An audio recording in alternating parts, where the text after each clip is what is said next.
Muchas gracias al doctor Mancilla por haber aceptado participar en nuestro seminario.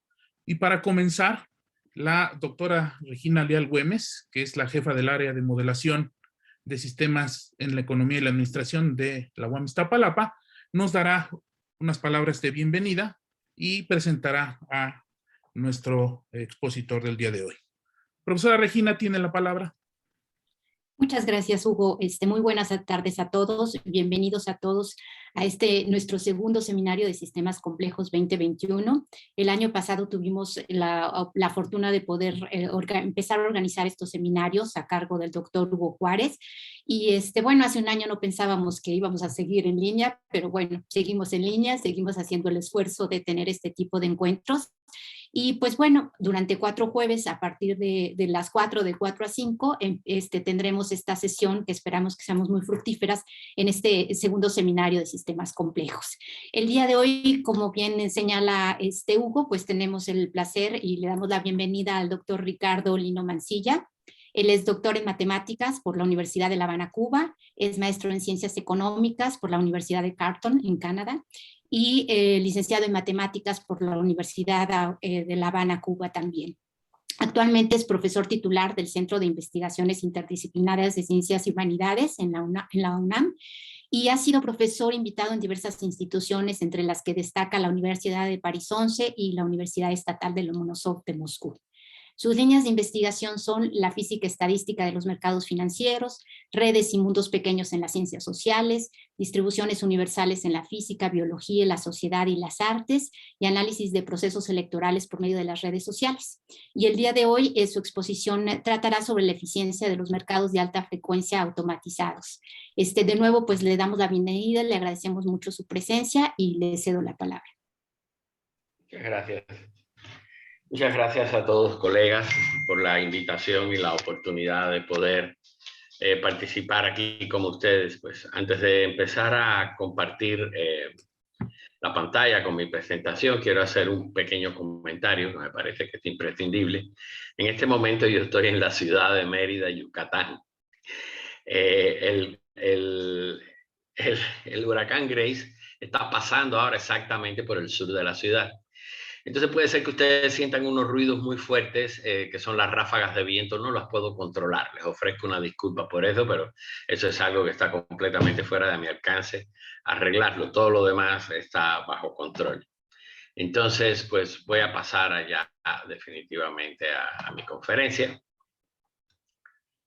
A ver, un momentito. Uy, se me perdió el cursor. Que se trata sobre la eficiencia de los mercados de alta frecuencia. Pues los mercados estos de alta frecuencia no tienen una definición muy precisa. Más o menos hay ciertos aspectos muy generales que los definen, pero en general no hay una definición muy precisa de qué significa esto, ¿no? Habitualmente son mercados donde las transacciones se hacen básicamente de manera automatizada, con el uso de algoritmos muy sofisticados y computadoras muy veloces, y conexiones a los centros de comercio, es decir, a las bolsas, porque también tengan características de alta velocidad, como se puede ver. Ahí en la página 21 de este informe, que es de la IOSCO, vienen algunas definiciones de qué es lo que se toma o que se acepta como high frequency trading en general. Las características básicas, voy a poner algunas de ellas, de estos mercados son la alta velocidad en la toma de decisiones de las transacciones. Es decir, las transacciones aquí ocurren, se van poniendo en el order book a una gran velocidad, más o menos del orden de los 3 milisegundos, un poquito menos, en el 2015. Ahí yo puse una cita a un artículo en Nature que hablaba ya de estos mercados, en el cual hay un hecho interesante que dos analistas financieros distintos que tenían sus equipos conectados a la bolsa de Chicago, al Cboe, pues uno tenía el cable de conexión más largo que el otro y y esa pequeña diferencia en el cable le estaba dando ventaja ya de arbitraje a uno con respecto al otro. Eso pues parece una cosa de locura, ¿no? Y es básicamente por la velocidad de las transacciones, ¿no? Hay un gran volumen de transacciones, porque, bueno, se producen, ya lo digo, automáticamente y a gran velocidad, y por lo tanto también hay order to trade ratios muy grandes.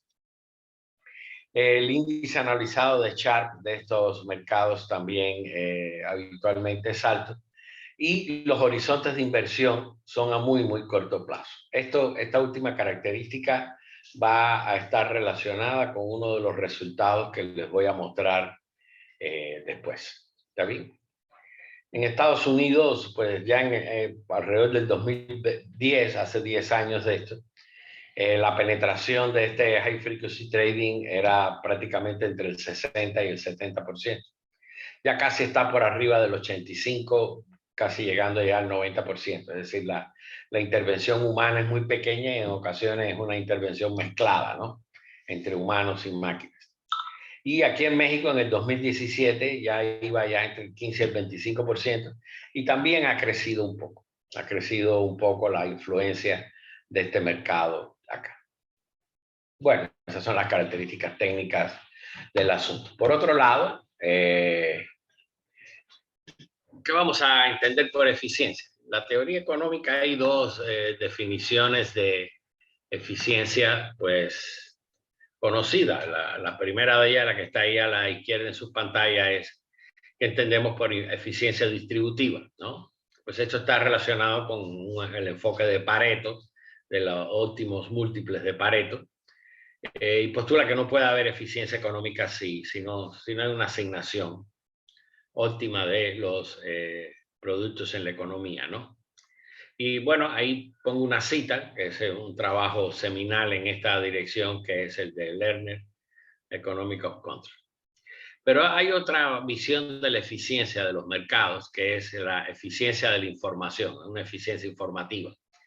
Y de lo que se trata aquí es de la incorporación de toda la información relevante para la formación de los precios debido a la acción de agentes económicos altamente sofisticados. En otras palabras, el conjunto de los agentes económicos, el conjunto, no ellos individualmente, pero el conjunto de los agentes económicos de un mercado eficiente son tan inteligentes que descuentan toda oportunidad de arbitraje, básicamente porque incorporan de inmediato toda la información relevante para la formación de los precios de equilibrio instantáneo, y por esa razón, como veremos después, no hay oportunidades de arbitrar, y eso obliga a que los precios consecutivos tengan ciertas características.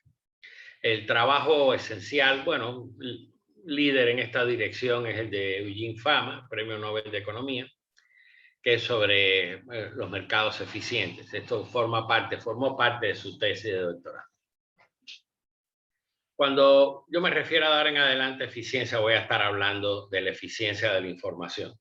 La otra no tiene nada que ver con mi trabajo. ¿Está bien? Entonces, bueno, pues, ¿cómo funciona esto, no?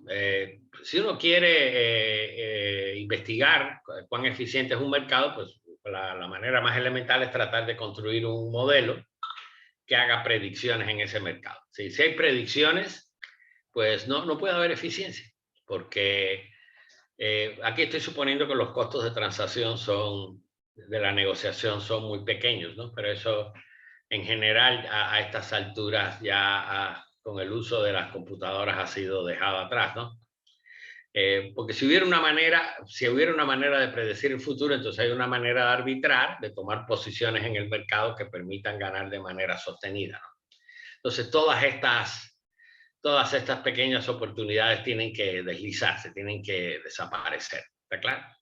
Cuando ya no haya oportunidad de hacer estas predicciones, pues entonces los precios tienen que seguir a fuerzas, los cambios consecutivos de los precios tienen que ser fortuitos, básicamente, o por lo menos no pueden tener relación con las intenciones de los agentes del mercado, ¿ya?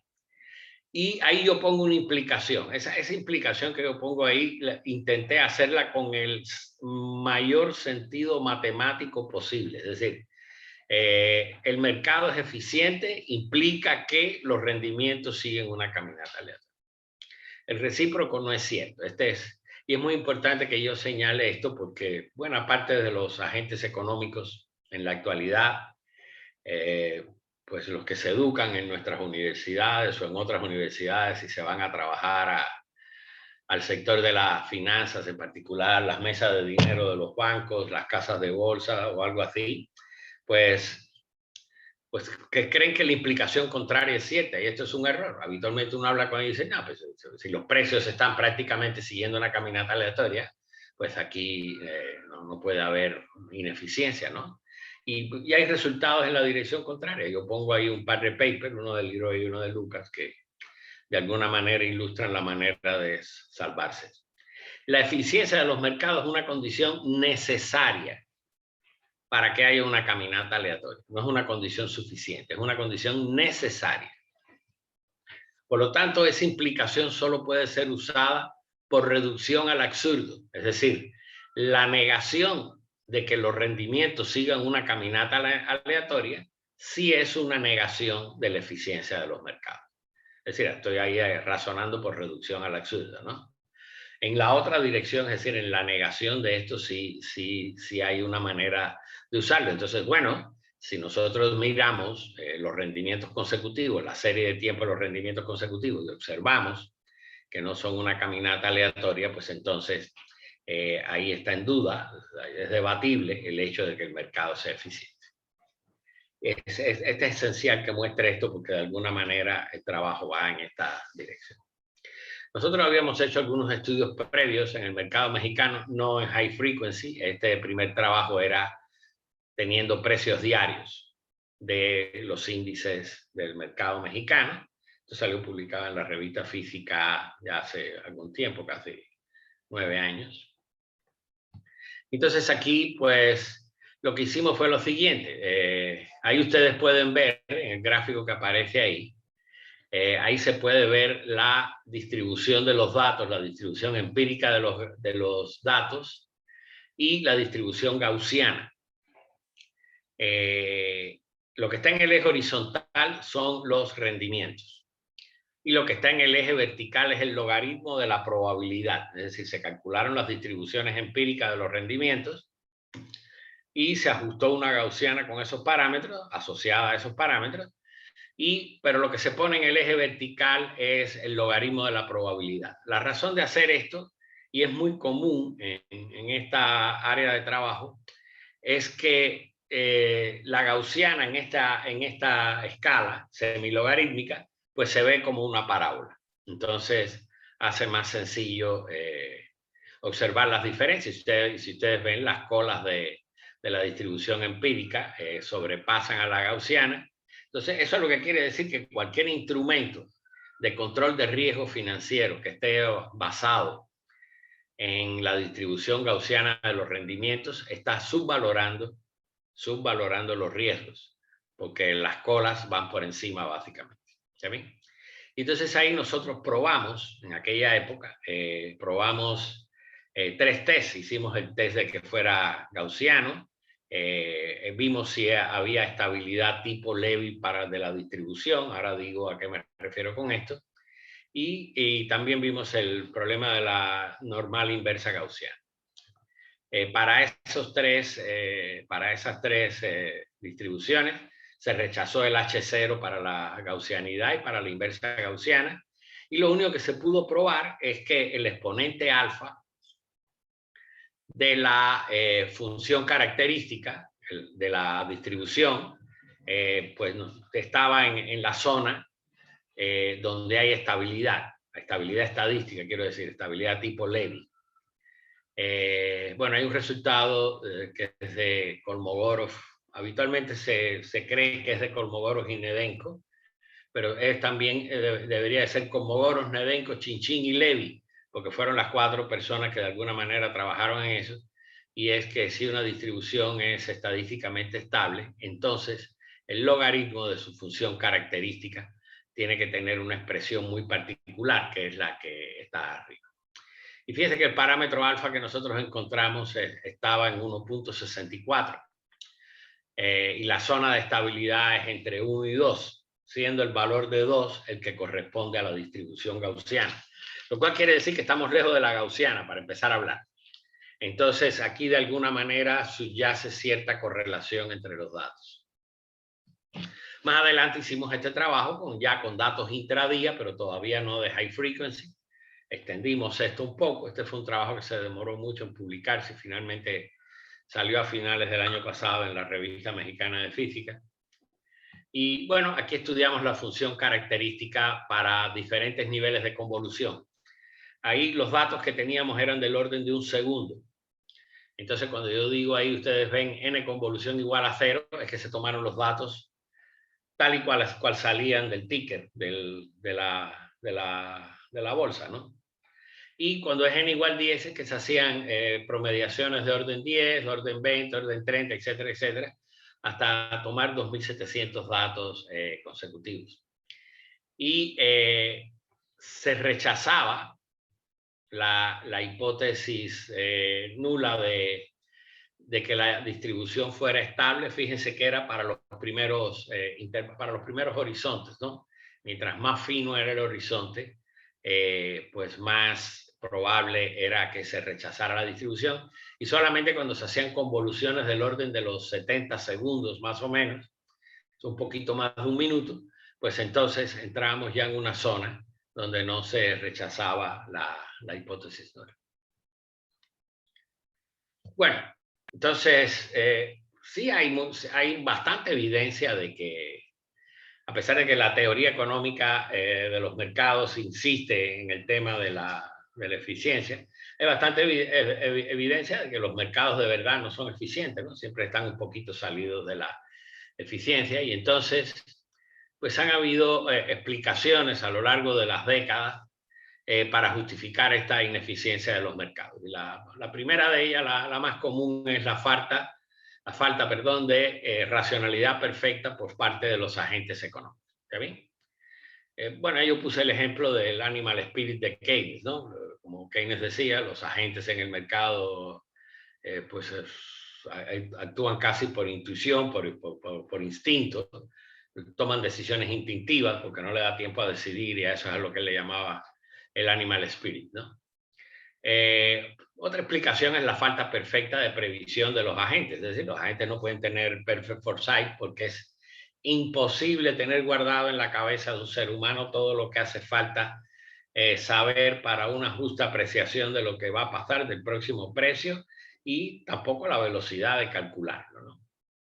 Y siempre ha habido el problema del costo de la información, ¿no? La imposibilidad de procesar toda la información necesaria para hacer las predicciones, porque básicamente, pues si a mí me cuesta más recabar toda la información que cuál va a ser el retorno de la inversión que va a salir de lo que yo pronostique y ejecute, pues entonces ahí hay una brecha que no es usada nunca. Es decir, hay una brecha de posible eficiencia que no es usada nunca, ¿no? ¿Está claro? Pero bueno, mientras más se meten las computadoras en los mercados, pues entonces surge esta objeción, ¿no? Las computadoras digitales no tienen emociones. Tienen una enorme capacidad de cálculo, lo que les permite realizar el análisis de muchísimos, miles y miles y miles y miles de escenarios diferentes en pocos segundos, mejorando así la capacidad de pronóstico y el foresight de los agentes de mercado.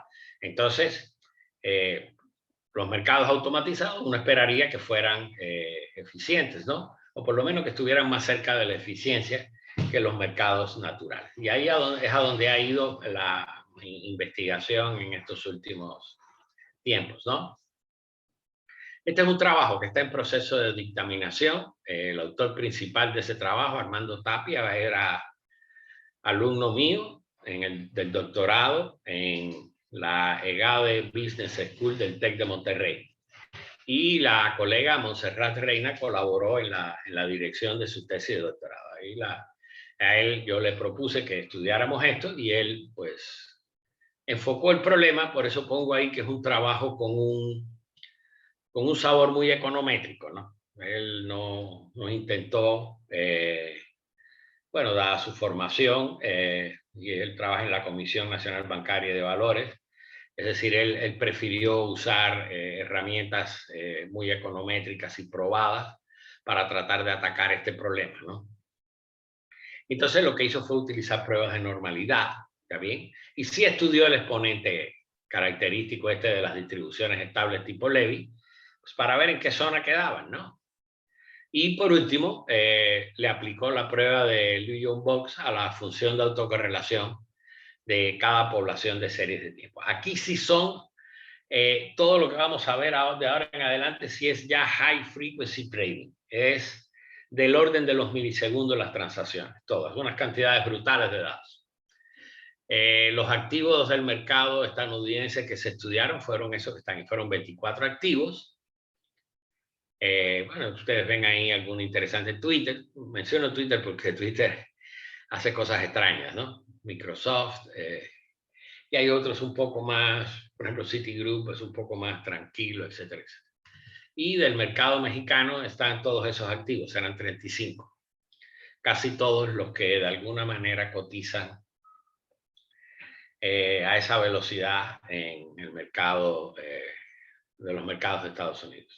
Ahí están los nombres del código de mercado de las acciones. Entonces, bueno, aquí voy a hacer una pequeña aclaración sobre la preparación de los datos, ¿no? Los datos que se usaron fueron desde el 7 de marzo del 2018 hasta el 7 de marzo del 2019, es decir, un año exacto. En el mercado estadounidense se registraron casi 540 millones de registros y para el mercado mexicano un poquito más de 78, casi 79 millones de registros. Solo se consideraron las operaciones realizadas durante el mercado abierto o su equivalente en la hora central de México. Las operaciones que se realizaron fuera de este horario de mercado pues son muy raras y se supone que en ese intervalo hay menos interacción entre operadores humanos y robots. ¿Está bien? Ahí dice hay menos, dice hay más, quise decir. Por último, ¿en cuánto afectó esto a la base de datos original? Pues el porcentaje de operaciones que ocurren fuera del horario de mercado acá en México es menos del 1% y en Estados Unidos es menos del 3%.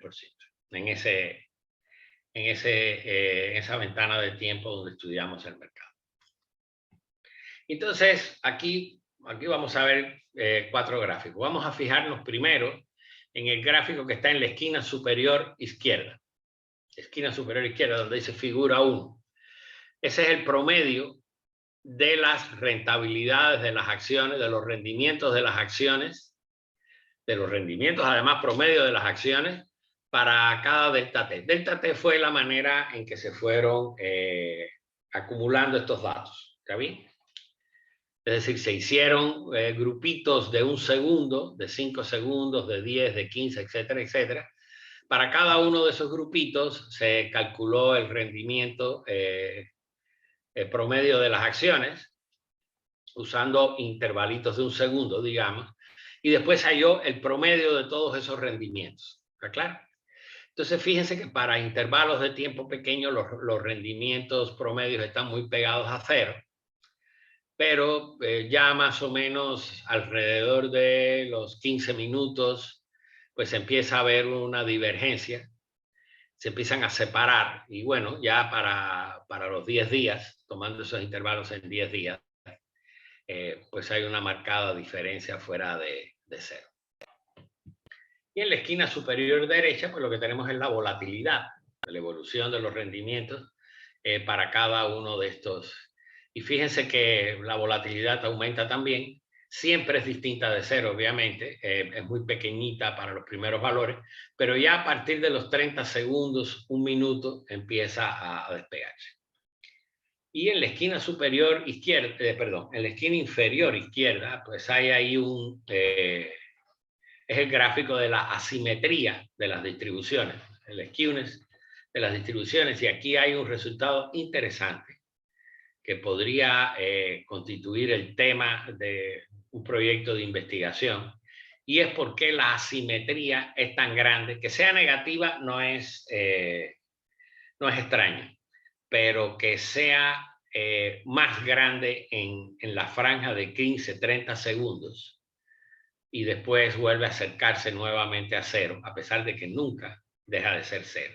El hecho de que la simetría de la distribución sea distinta de cero, pues lo que significa es que no puede ser gaussiana, para empezar. No puede ser ninguna distribución simétrica.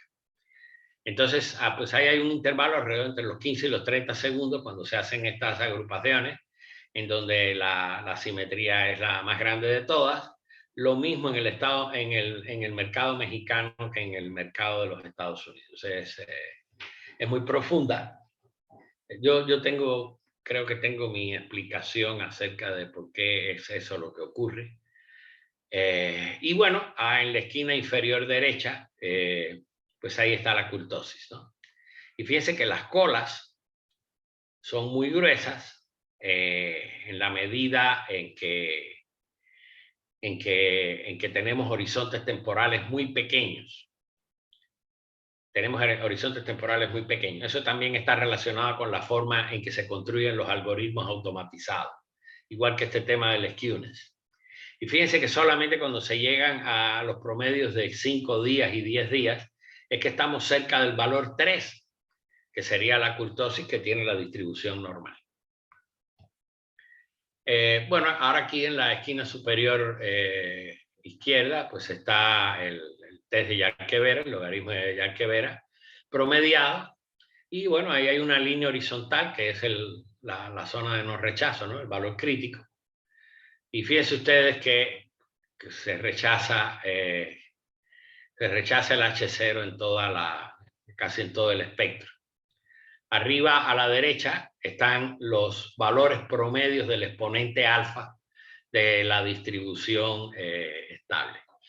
Para que la distribución sea estable, ese exponente tiene que estar del 1 para arriba. Tiene que estar entre 1 y 2.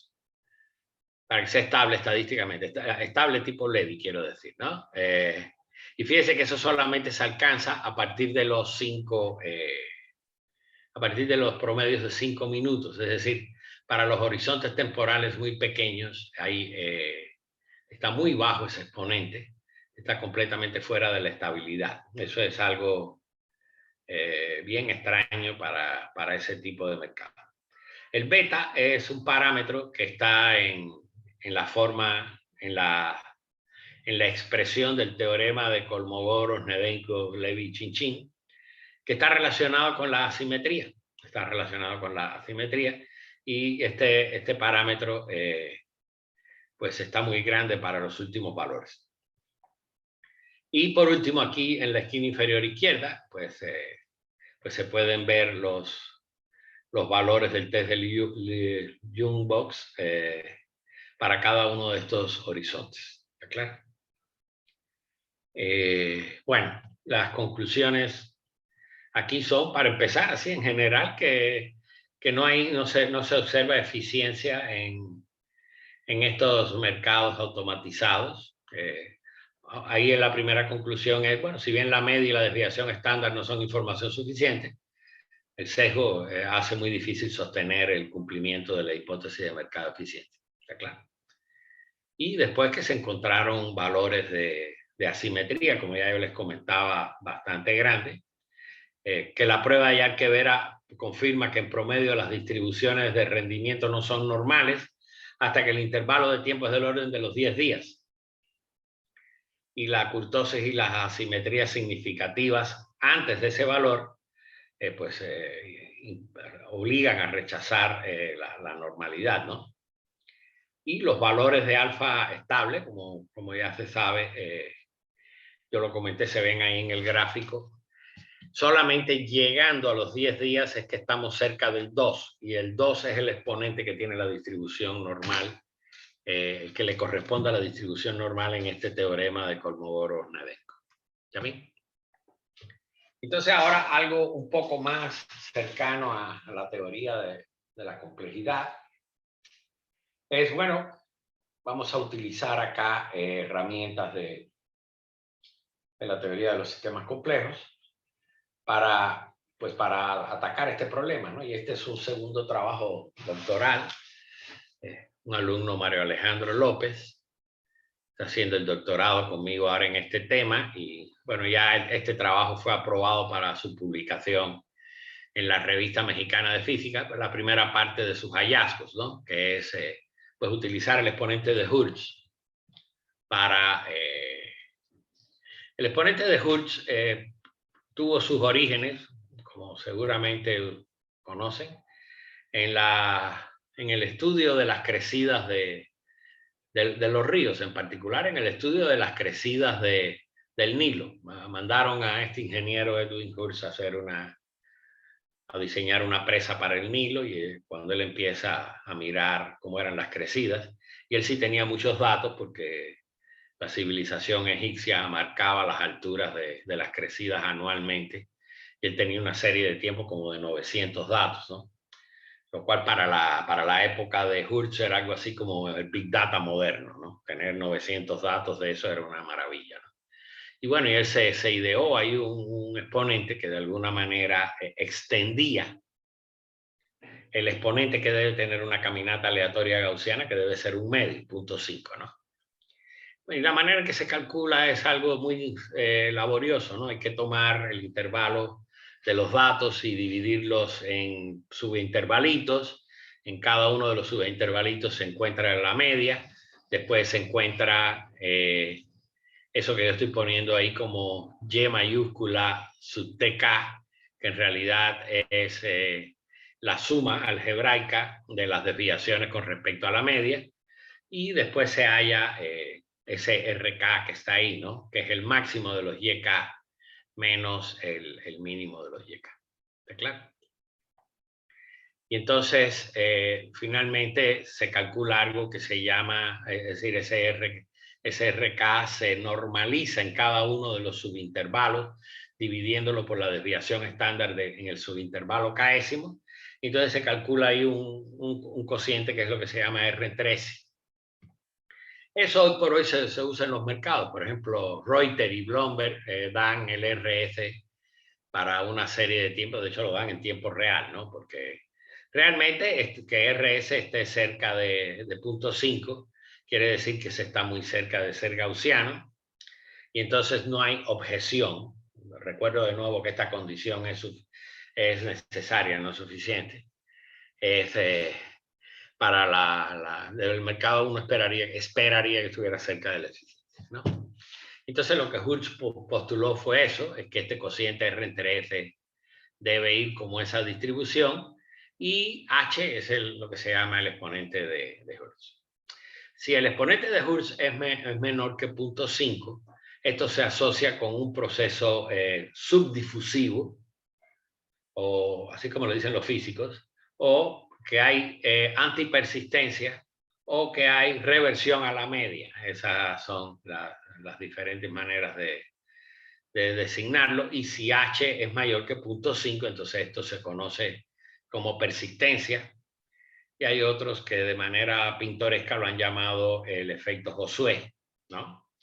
Por este asunto que sale en la Biblia de 7 años de esto y 7 años de lo otro, ¿no? Bueno, porque persistencia lo que significa es que subidas, incrementos en los precios, en los movimientos de la serie de tiempo, vienen con mayor probabilidad asociados a otros incrementos y las caídas vienen asociadas con otras caídas. Hay persistencia en esto, entonces el proceso es súper difusivo. Habitualmente los físicos le comentan así. ¿Está bien? Entonces, pues nosotros teníamos aquí un problemita que afortunadamente vimos este artículo que salió en Física de Sánchez Granero y Trinidad Segovia y García Pérez. Es un muy buen trabajo, donde se llama la atención, entre otras cosas, bueno, cuál es una debilidad con respecto al tamaño de los intervalos, ¿no? Y entonces, como nosotros teníamos tantos datos, pues lo que hicimos fue, teniendo en cuenta esto, ¿no? La naturaleza asintótica de este exponente, pues se tomaron valores de n, diferentes valores de n para hacer este ajuste. Fíjense que hay que hacer un ajuste mínimo cuadrático tarde o temprano. Hay que hacer un ajuste para saber quiénes son los coeficientes A mayúscula y H. Entonces, como hay que hacer un ajuste, necesitamos diferentes valores de n. Y entonces nosotros tomamos los diferentes valores de n uniformemente espaciados, pero en la escala logarítmica. En escala logarítmica. Y el mínimo de esos valores de n fue del orden de 2 a la 9, que esos son 512 datos. Es decir, el paquetito más pequeño que utilizamos fue de 512 datos. ¿Ya? Y aquí había en este otro trabajo también de estos colegas, que Sánchez es el mismo del anterior. Ellos llaman la atención que hay una perturbación del cálculo del exponente de Hurst en dependencia de la distribución subyacente de los datos. Y entonces, pues nosotros lo que hicimos fue lo siguiente, ¿no? Nosotros tomamos una ventana temporal y ahí calculamos el exponente de Hurst. A eso es a lo que nosotros le llamamos H-stock. Y después, con esa misma ventana temporal, hacemos muchas permutaciones de los datos. Cuando uno hace permutaciones de los datos, pues obviamente la correlación de los datos se rompe. La correlación temporal de los datos se rompe si uno hace permutaciones. Entonces nosotros hacíamos muchas permutaciones de los datos y para cada una de esas permutaciones calculábamos un exponente de Hurst que le estoy llamando ahí H-perm de permutación. ¿Está bien? Como hicimos muchas permutaciones y calculamos muchos exponentes H-perm, pues entonces estábamos en condiciones de hallar la función de densidad de probabilidades de estos H-perm, empíricamente, obviamente, ¿no? Hacer la distribución empírica. Y eso nos va a ayudar más adelante a nuestro análisis, ¿no? Entonces, la prueba de hipótesis que hacemos no es decir que el exponente de Hurst sea igual a H5, sea igual a 0.5, sino comparamos el H-stock con la media de los H-perm. ¿Está claro? H-perm, ahí te estoy llamando de esa manera. Entonces, esa es la hipótesis. No es H-stock igual a 0.5, sino H-stock igual a la media de los H-perm. Y transformamos los datos, porque queríamos estudiar esto en diferentes horizontes. Y entonces lo que estamos usando son los rendimientos logarítmicos en paquetitos de tau segundos, es decir, tomando paquetitos de números en una ventana temporal de tau segundos. Para diferentes taus tenemos eso que está ahí. ¿Está bien?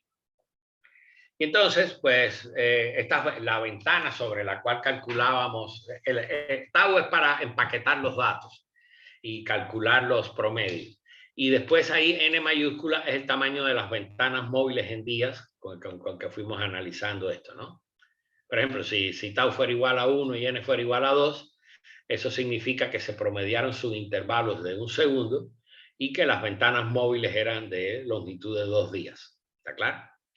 Para cada ventana móvil se calculó el H-stock y se hicieron 100 realizaciones diferentes. En ocasiones hicimos más que 100, pero este gráfico que voy a mostrar aquí es con 100. Se hicieron 100 realizaciones diferentes de los H-perm. A partir de esas, pues ya como les comenté, se puede calcular la función empírica acumulativa de probabilidades y con esto los cuantiles 0.1 y 0.9. Eso es lo que vamos a ver en los gráficos que vienen a continuación. Entonces, ahí en cada uno de esos gráficos, lo que está de azul son los diferentes valores de H-stock cuando la ventana se va moviendo hacia adelante. Ahí estamos tomando tau igual a 1 segundo, es decir, las promediaciones se hicieron empaquetando los datos en intervalitos de 1 segundo y n igual 1, pues lo que quiere decir es que lo hacemos a lo largo de un día. Es decir, cada punto ahí es un día. Cada punto de esa curva es el exponente de Hurst correspondiente a una ventana de un día. Es lo que está de azul oscuro. Y lo que está de azul clarito o moradito es el intervalo de confianza, si quieren, o zona de no rechazo, que está entre el cuantil 10 y el cuantil 9, el cuantil de punto 1 y el punto 9, ¿está claro? Es decir, el centro de la distribución, donde está quedando por fuera de cada uno de ellos un décimo, ¿no? Cada vez que eso se sale de esa bandita, pues entonces obviamente con un cierto nivel de confiabilidad, pues podemos decir que H-stock y H-perm no son iguales. Pero fíjense que aquí n es igual a un día. N es igual a un día. Si extendemos las ventanas móviles ahora a n igual a 5 días, pues entonces el resultado que tenemos es este. Ahí de nuevo moradito son las bandas de las zonas de no rechazo. Y lo que está pintado de azul es el H-stock tomado en ventanas de 5 días. Y fíjense que hay aquí hay una tendencia a la antipersistencia. Hay una tendencia a la antipersistencia. Hace unos días, el día 3 de agosto, el CIMAT organizó un evento sobre econofísica, ¿no? Y entonces había ahí un colega español, casualmente él expuso antes de mí su trabajo y él estaba llegando exactamente a unas conclusiones similares. Él mencionaba que los mercados automatizados, la característica esencial que él observaba, él tenía estos horizontes temporales, no lo había hecho con un día, sino así como esto semanalmente, digamos, y él observaba ahí tomando esas ventanas que había antipersistencia. Esto sugiere otro proyecto posible de investigación. Bueno, en ese ya está trabajando mi alumno de doctorado, ¿no? Otros hallazgos que obtuvo Mario Alejandro, mi segundo alumno, son estos. Aquí esto que yo les estoy presentando ahora son datos en los cuales lo que estamos poniendo ahí son la media y la varianza de los mismos RT a lo largo de la semana, tomando por separado los datos de cada día y considerando tau igual a un segundo. ¿Está bien? Entonces, fíjense que al final de cada día, tanto la media como la varianza tienen perturbaciones. Si este mercado fuera un mercado humano, eso es muy razonable que ocurra, porque eso es lo que se conoce con el nombre del efecto del fin del día, que también hay una cosa que se llama el efecto del viernes, y también hay otra cosa que se llama el efecto de fin de año. El efecto de fin del día es que la mayoría de los agentes económicos no les gusta dejar posiciones abiertas al final del día, porque puede ser que en el overnight, en otro mercado, pase algo que influya en los activos a los cuales ellos le dejaron las posiciones abiertas y lo perjudica al inicio del día siguiente. Entonces eso a veces produce una perturbación siempre al inicio de cada día, al final de cada día, por supuesto al inicio del siguiente, y eso ocurre a lo largo de la semana. Y el viernes es peor, porque el viernes, dejar posiciones abiertas el viernes significa que el sábado y el domingo, que hay siempre negociaciones posibles, o pueden ocurrir cosas como que los talibanes lleguen a Kabul y usted se entere el lunes de que va a pasar algo con el precio del petróleo, pero usted tenía posiciones abiertas, ¿comprende? Cosas de ese tipo. Pero es que este mercado, ¿no? Aquí no hay emociones humanas. Aquí prácticamente todas las operaciones que estamos mirando son con las máquinas, y sin embargo también se observa el efecto del fin del día. Ese es un hallazgo interesante. Y esa es la esperanza de la magnitud. Aquí no estamos mirando los rendimientos, sino la magnitud, el valor absoluto de los rendimientos, en segundos. ¿Está claro? El valor absoluto de los rendimientos es muy grande cuando el intervalo, el tiempo en segundos es muy pequeño. Y eso está relacionado con la naturaleza de los algoritmos. La naturaleza de los algoritmos. La mayoría de los algoritmos de high frequency son algoritmos de microtrendings. Es decir, lo que tratan de buscar son microtendencias y apoyarse en las microtendencias para para poner inmediatamente posiciones en el mercado. Entonces, pues ese algoritmo no puede, un algoritmo así no puede tener eficacia para horizontes temporales más grandes. Esa es mi explicación de por qué ocurre eso. Ahí están las varianzas y la esperanza de nosotros a lo largo de todo el día. Y estas son las funciones de información mutua. La función de información mutua es conocido que es mucho más sensible que la función de autocorrelación. Como estudió mi colega, el señor Armando Tapia en su tesis, él decidió usar la función de autocorrelación y para validar esas cosas, él pues usaba el test del John Box, ¿no? Pero Mario Alejandro decidió usar la función de autocorrelación. Fue mi sugerencia para él, ¿no? Que es mucho más sensible, por decirlo de alguna manera, que la función de autocorrelación. Hay muchos papers que ratifican esto, ¿no? Y entonces fíjense ustedes que para horizontes pequeños de compactación, ahí para paquetitos pequeños de 1 segundo, 5 segundos, pues la función de autocorrelación todavía brinda, aparecen ciertas periodicidades en las cuales los datos están correlacionados, pero eso finalmente se desvanece cuando se toman paquetes cada vez más largos. Bueno, entonces ahora viene la pregunta obvia, ¿no? Después de todo esto que hemos estudiado. Sí, bueno, está bien ya, los mercados de alta frecuencia no son eficientes. ¿Y eso qué? ¿Ya? ¿Qué hacemos con eso? La pregunta es, esa falta de eficiencia de los mercados de high frequency puede ser usada para tener ganancias sostenidas. Y aquí hay un paper bien interesante, ya del 2008. Este es algo sobre lo cual yo quiero volver a trabajar otra vez, a ver qué está pasando en el 2021. Y ahí estos autores estudian una medida de correlación entre la ineficiencia teórica, medida a partir del exponente de Hertz, y la predictibilidad de ciertos índices. Ellos tomaron 60 índices, ¿no?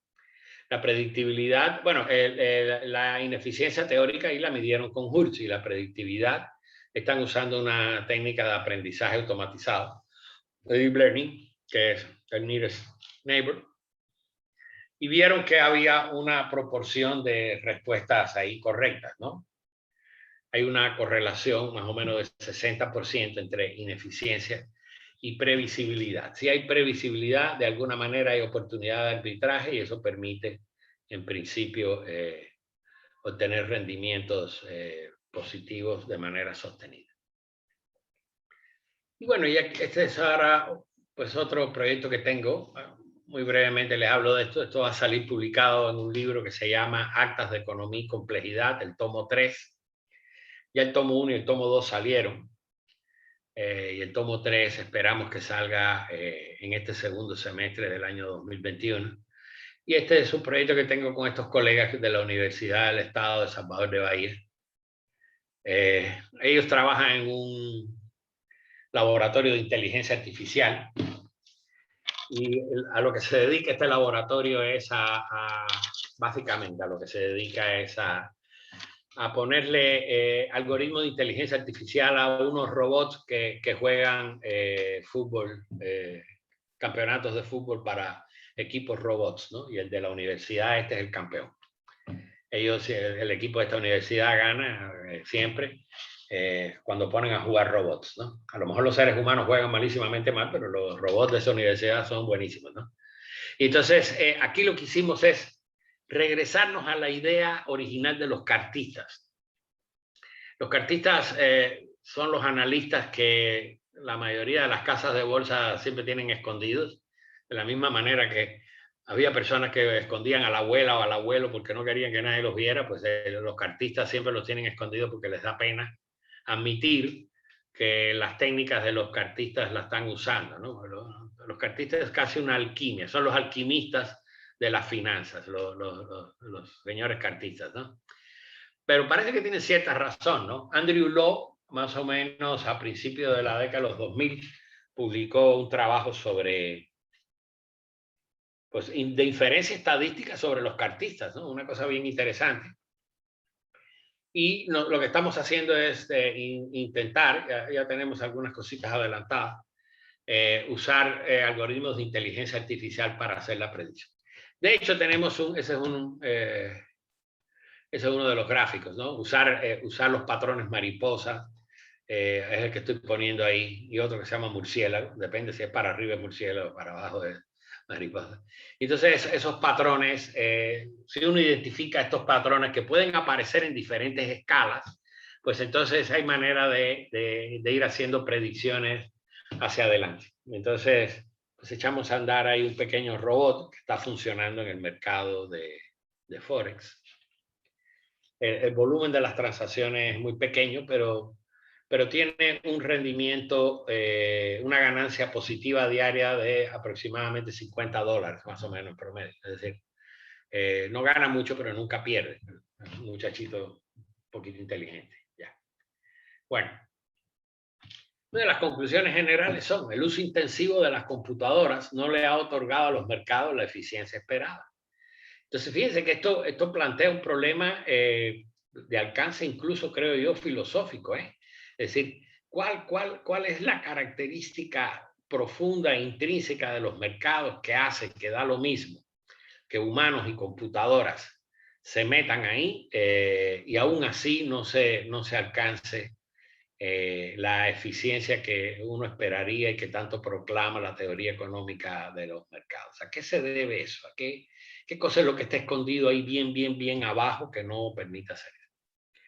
Y bueno, a pesar de que la frecuencia de generación es del orden de los milisegundos, pues se observan colas gruesas en un amplio espectro, ¿no? Y tanto la función de autocorrelación como la de información mutua muestra correlaciones, y si hay correlaciones, en principio hay oportunidad de arbitraje y por lo tanto no están descontadas todas las maneras de ganar y el mercado no es eficiente. Entonces, ese es el asunto. Bueno, pues aquí lo dejo, colegas, y voy a dejar de compartir pantalla.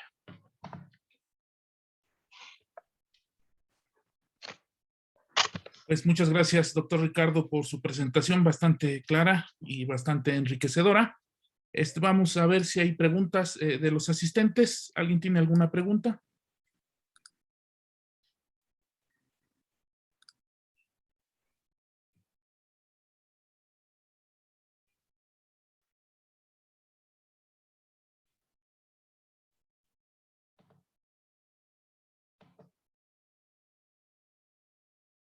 No, no hay preguntas, jóvenes.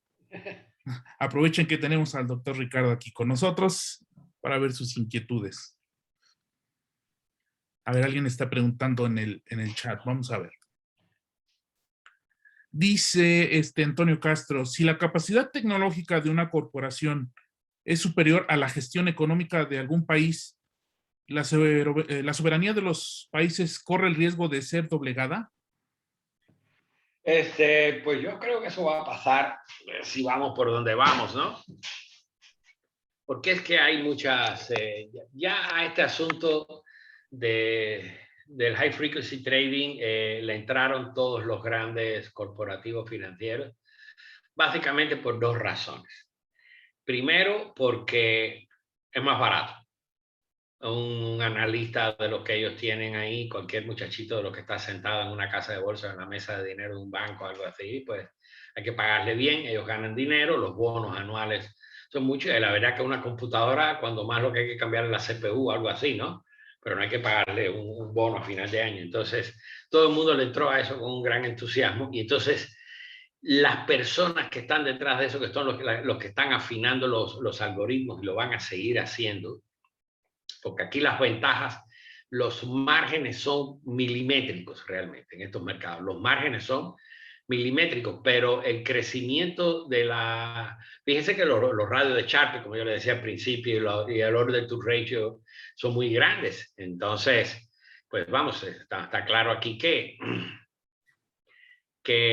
esto tiene un atractivo, es decir, más vale hacer esto, aunque la máquina se equivoque 3 o 4 veces, pues la acierta 3.000 o 4.000 veces y entonces pues ya yo saqué el dinero, ¿no? Y esto sí va a seguir creciendo. Y bueno, con esta economía globalizada que tenemos, la verdad que las fronteras nacionales van a, en este sector por lo menos, cada vez van a pintar menos. Usted hace una pregunta muy oportuna, la verdad. Muchas gracias, doctor. Yo tengo una pregunta. Esto que mencionó al final del robot que siempre está ganando, aunque poco, pero nunca pierde, ¿se puede hacer de manera más global, a gran escala? Esa es una buena pregunta. La respuesta es no.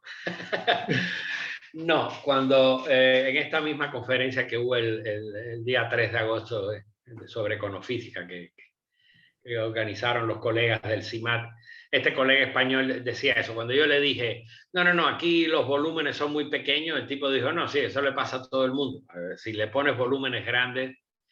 El primer problema es que cada vez que uno pone un volumen grande, uno influencia al mercado. Esto que hizo el señor Elon Musk de irse al mercado de Bitcoin, ir ahí y comprarse de Bitcoin por valor de $1.000 millones, esa jugada no es porque a él le interesen los Bitcoin, probablemente el interés suyo de los Bitcoin es al revés. Él hizo ahí un movimiento de margen que es, yo voy a comprar, todo el mundo sabe quién soy yo y ahora el Bitcoin va a crecer. Y entonces yo después voy a empezar a preparar una estrategia cuidadosa de ir vendiendo. Él no puede llegar y vender más de $1.000 millones en Bitcoin que se compró porque tira el mercado al piso. Entonces, una cosa es comprar para que se levante el precio y todo el mundo cree expectativa y ahora hay que ir muy cuidadosamente dosificando las ventas. El problema es que si tú influyes, si el volumen que tú pones influye en el mercado, pues las cosas ya no andan tan bien. Tiene que ser un volumen chiquitito, es un poquito de dinerito, moviéndolo arriba y abajo ahí. Y ahí sí, porque hay una banda en la cual no hay manera de perder. Ok, imagino que ocurre que se influencia al mercado de manera más sencilla, como recientemente este grupo de Reddit que metió una empresa, le metió dinero, la hizo crecer artificialmente, Ya. se subieron las acciones y después retiraron su capital y hicieron quebrar ahí. Y liquidaron, dejaron a todo el mundo colgado ahí. Ese es el problema. Esa es la razón por la cual los dineros de las Afores y los dineros de los gobiernos no se pueden meter en ese tipo de inversión tan peligrosa que fue desgraciadamente lo que pasó en el tema de las hipotecarias del 2008, ¿no? Que todo el mundo decía, no, eso está tranquilo, ahí no va a pasar nada, déjame mi dinero ahí. Y entonces había hasta pueblitos en Oslo que habían metido el presupuesto del pueblo, lo habían metido en comprar bonos de hipotecas de estos que estaban todos falseados. Y entonces, pues cuando ellos perdieron el dinero, en realidad lo que pasó es que ese pueblo perdió el presupuesto del año, ¿no? Sí. O usted perdió el dinero de toda su vida que llevaba ahorrado para retirarse tranquilamente, o se le fue su casa. Ahí hay que tener cuidado con esas cosas. Y eso que tú comentas es una jugada así descarada de la que hacen todos los días, ¿no? Sí. Pero para que esas jugadas funcionen hace falta que vengan que ciertos ilusos, una manada de ilusos atrás a comprar, porque si no, el dinero de dónde sale, ¿está claro? Sí, es un descuido de unos minutos lo que ocurrió ahí. Sí. Otra pregunta, doctor. ¿Hay medidas de riesgo o se estudian medidas de riesgo para estos mercados automatizados como las coherentes y convexas en el sentido clásico? Lo intentan, pero no son convexas en general. Hasta donde yo conozco no hay unas medidas así. Y básicamente el problema es que los algoritmos, fíjate que los datos que salieron de esta investigación de alguna manera corroboran eso, los algoritmos están diseñados para buscar solamente micro tendencias. Es decir, si el algoritmo está mirando y si él ve que se le empatan 4 numeritos en fila, él ejecuta una operación. Si van arriba, ahí mismo es compra ahora y espera un poquito más. Si vuelve a hacer, vende de nuevo. Entonces dejan un margen. Si va para abajo, inmediatamente que se empiezan a ir para abajo, vende. Vende para recogerlo en corto, ¿no? Es decir, vende aquí arriba cuando todavía esto no se está cayendo.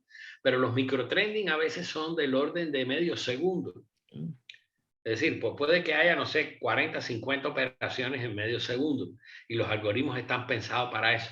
Por eso es que se observa que hay reversión a la media, mean reversing en las series de los exponentes de Hurst en general, porque eso es lo que significa es que el mecanismo de contención del mercado es que los algoritmos no son de largo alcance. Esto no es para comprarte bonos del tesoro a 30 años y guardarlo ahí en tu casa hasta que pasen 20 años y se los quieras regalar a tu hijo. Esto no va por aquí. Esto es, vamos a sacar dinero en el corto plazo. Es decir, fue la aspiración, a la luz de estos trabajos, equivocada, por cierto, de que afinar los intervalos del mercado iba a llevar a una eficiencia completa. Y lo que se está viendo es que eso es falso. Ok. Fíjese que ahorita estoy viendo todos los asistentes. Tenemos en su mayoría gente de administración, de economía, y por ahí veo gente de matemáticas. ¿Qué les recomendaría que empezaran a estudiar a estos asistentes, profesor, si quisieran entrarle a estudiar los mercados automatizados? Profesor, ¿puedo hacer una pregunta? Por supuesto, Sí, claro que un sí. segundito, Pedro. Un segundito. Ok, Ahorita ok, sigue. Sí, ok. gracias, Pedro. Sí, profe. Doctor. Bueno, aquí hay varias vertientes. Una es pues meterse un poco en la programación de los algoritmos de aprendizaje profundo, de deep learning, ¿no? Que ya hay lugares ahí en internet que es como armarte una figura de Lego, ¿no? Vas y agarras este pedacito de algoritmo y este otro los conectas ahí y preparas tu código más o menos rápidamente, ¿no? Pero esa es una. Y la otra es, híjole, déjame ver si lo tengo aquí, espera. Vamos. Creo que lo tengo delante de mis ojos. Un libro de High Frequency que es realmente una biblia acerca de esto. Oh, Dios, ¿dónde está? ¿Dónde está? Lo presté. No lo veo ahora. Aquí está. Es ese. A ver si lo pueden ver. Este es un... Bueno, si quieres te tiro una foto y después te lo mando. Sí, doctor, por favor. Sí, se alcanza a ver el nombre. Ya está, los autores son Cartea, Yemungal y Penalba. Ese algoritmo and high frequency trading. Aquí está lo que uno tiene que saber para muchas gracias. Horizonte.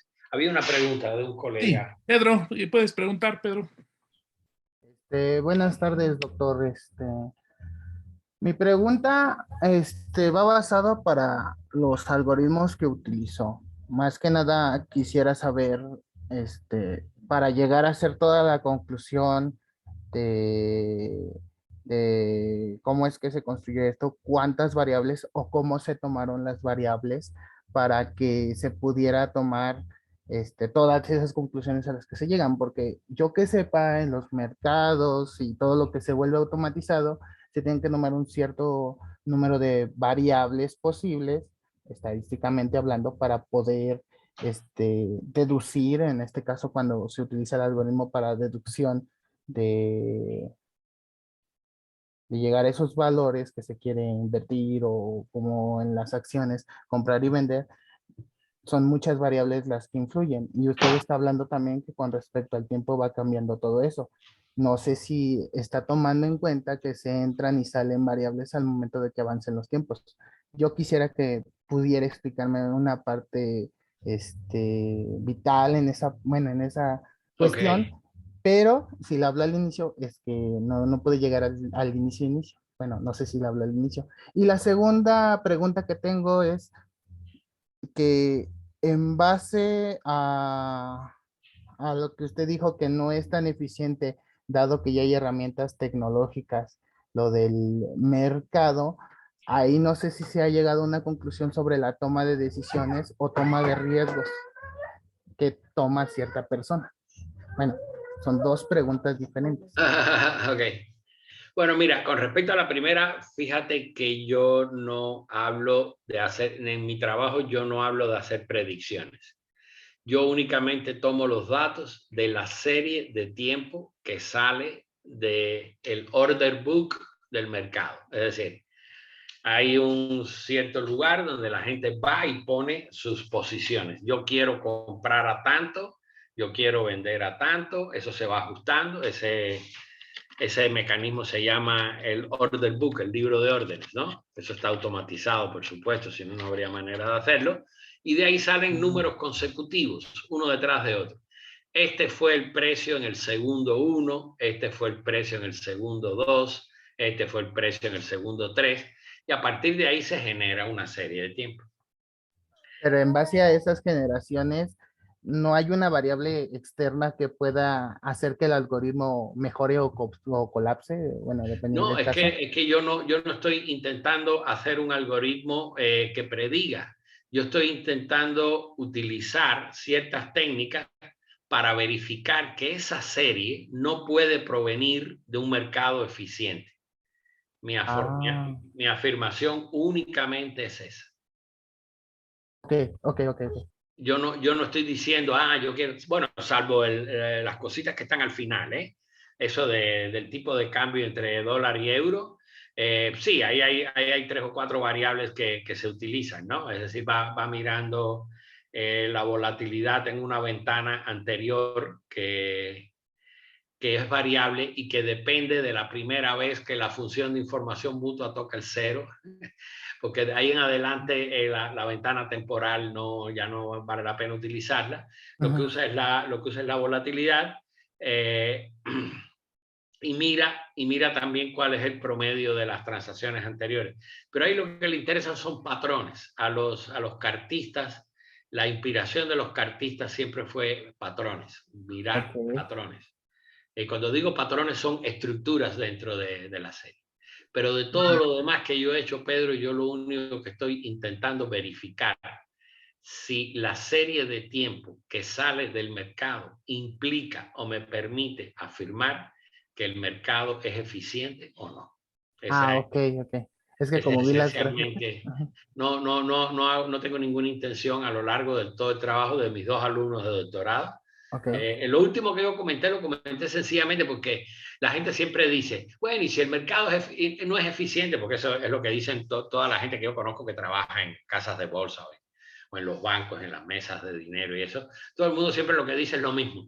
Dice, bueno, y si el mercado no es eficiente, ¿por qué tú no ganas dinero?